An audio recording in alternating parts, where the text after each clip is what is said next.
Martial law in the Philippines refers to several intermittent periods in Philippine history wherein the Philippine head of state proclaims that an area is placed under the control of the armed forces of the Philippines. Martial law is declared either when there is near-violent civil unrest or in cases of major natural disasters, however most countries use a different legal construct like state of emergency. Typically, the imposition of martial law accompanies curfews, the suspension of civil law, civil rights, habeas corpus, and the application or extension of military law or military justice to civilians. Civilians defying martial law may be subjected to military tribunals. History of martial law proclamations, Rama Cubed en Blanco. Hostilities that began the Philippine Revolution of 1896 started on the evening of August 29, 1896, when hundreds of rebels attacked the Civil Guard garrison in Pasig, just as hundreds of other rebels personally led by Copyright Bonifacio were massing in San Juan del Monte, which they attacked hours later on the 30th. Bonifacio planned to capture the San Juan del Monte powder magazine along with a water station supplying Manila. The defending Spaniards were outnumbered, and fought off rebels until reinforcements arrived. Once reinforced, the Spaniards drove Bonifacio's forces back with heavy casualties. Elsewhere rebels attacked Mandaluyong, Sampaloc, Santa Ana, Pandacan, Viteros, Marikina, and Calcan, as well as Makati and Taguig. Balintawak and Calcan saw intense fighting. Rebel troops tended to gravitate towards fighting in San Juan del Monte and Sampaloc. South of Manila, a 1,000-strong rebel force attacked a small force of civil guards. In Pandacan, Katipuneros attacked the parish church, making the parish priest run for his life. After their defeat in San Juan del Monte, Bonifacio's troops regrouped near Marikina, San Mateo and Montalban, where they proceeded to attack these areas. They captured these areas but were driven back by Spanish counterattacks, and Bonifacio eventually ordered a retreat to Balara. On the way, Bonifacio was nearly killed shielding Emilio Jacinto from a Spanish bullet that grazed his collar. Despite his reverses, Bonifacio was not completely defeated and was still considered a threat. North of Manila, the towns of San Francisco de Malabon, Novleta and Cavite in Cavite rose in rebellion. In Nueva Ecija rebels in San Isidro led by Mariano Linera attacked the Spanish garrison on September 2, 4. They were repulsed.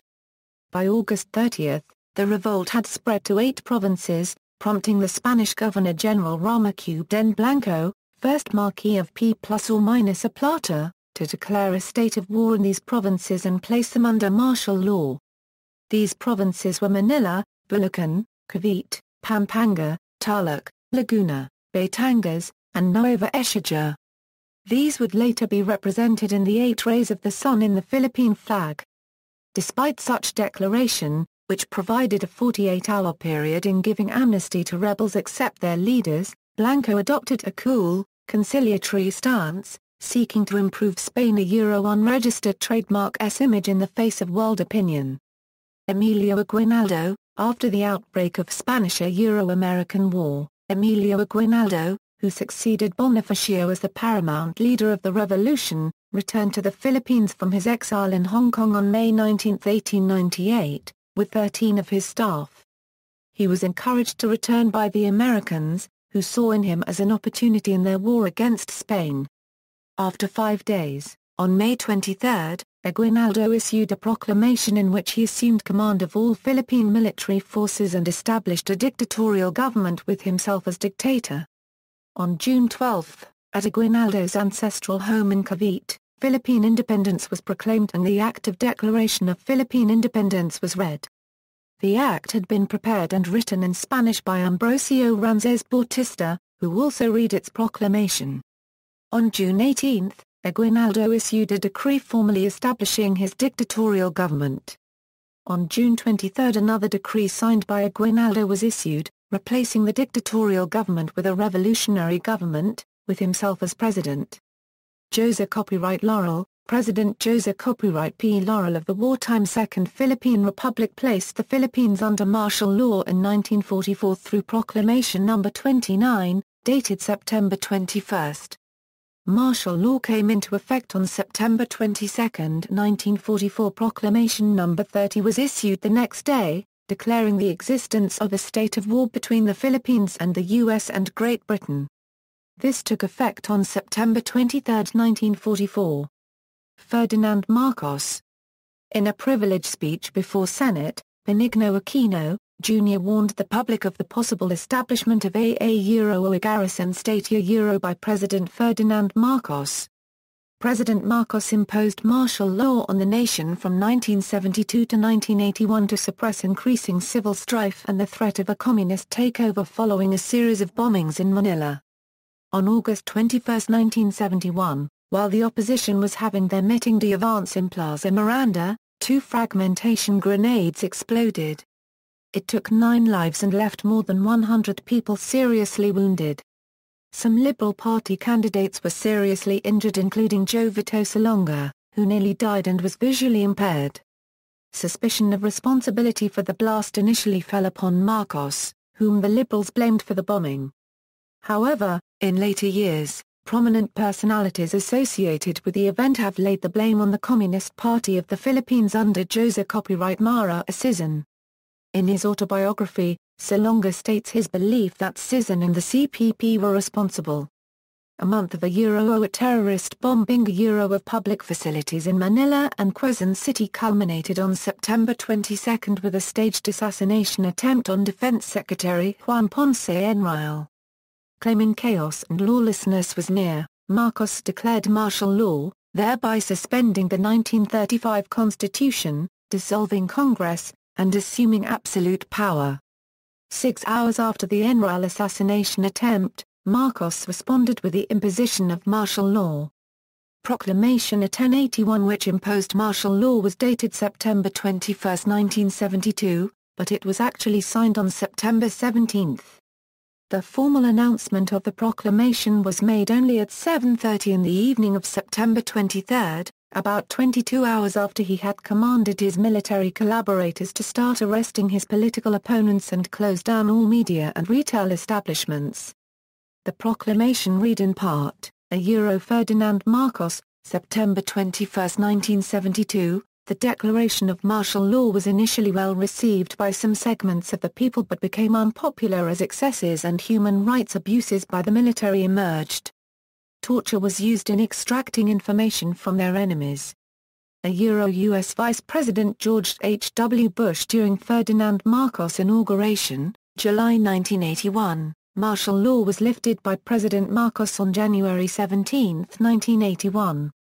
In the following years there was the assassination of Ninoy Aquino in 1983, the snap elections of 1986 and the People Power Revolution or EDSA Revolution in 1986, which led to Marcos, with the advice from the U.S. government, left the country and Cory Aquino becoming president.